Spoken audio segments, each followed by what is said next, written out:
I'm Dr. Lori. I'm here with my friend Brett. How are you doing, Brett? I'm doing all right. Where are you from? E-Town. E-Town, not too far, right? Elizabethtown. Nice. So tell me about this. What made you say, I'm going to bring Dr. Lori a dagger, an edged weapon? Besides an email late Friday night, my grandfather brought that back from the war. Okay. He told me it was off of a SS officer.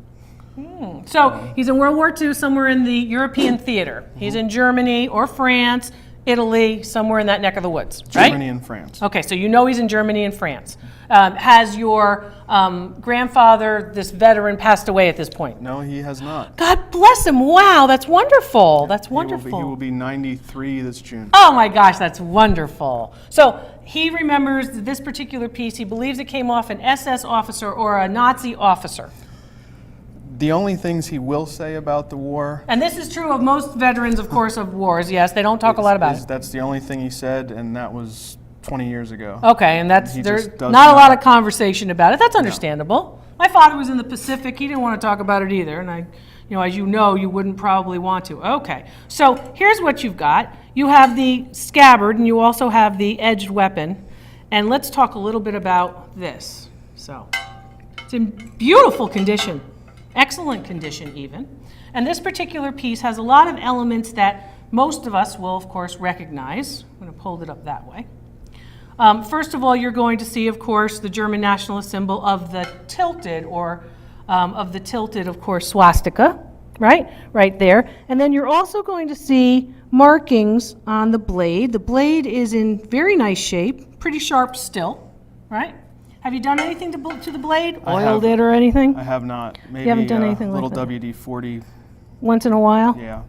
The maker is right here on the blade as well, and it indicates that this particular blade was made in Solingen, Germany. Now, Solingen, Germany, this is a herder piece. This particular piece made in Solingen. Let's talk a little bit about that. Solingen, Germany is one of the premier places for the production of edged weapons, particularly daggers, knives, even swords, if you will. So if you want to get a good, piece of chocolate, right? Here where I am, you know where to go. If you want to get a good edged weapon, this particular part of Germany is where you want to be. Okay? So this particular piece also has a couple of elements. Of course, the hand-carved ivory grip, the crossbar, the pommel and such, and of course this beautiful blade, all made in Solingen. This becomes extremely important because higher quality means higher value. Now we have what's called the provenance. You know the provenance, basically the history of the object, right? So the history of the object comes from that particular SS officer in Germany, right, during the war, your grandfather to somebody else in the family, maybe a father or a mother, and then to you. Oh, it went right to me. It went from grandpa to you. Okay. So how did you acquire, was there a conversation? Were you always interested in history? Did he say, you're my favorite grandson, I want you to have it? What happened, Brett? They had an office in their house up on the second floor where my grandmother does theron painting, or she used to. Okay. And that was hanging on the wall forever. And as a kid being over there, I'd always play with it, like look at it, take it out. It was always like cool. Yeah. And I guess when they downsized, he just said, do you want it? And they remembered you liked it.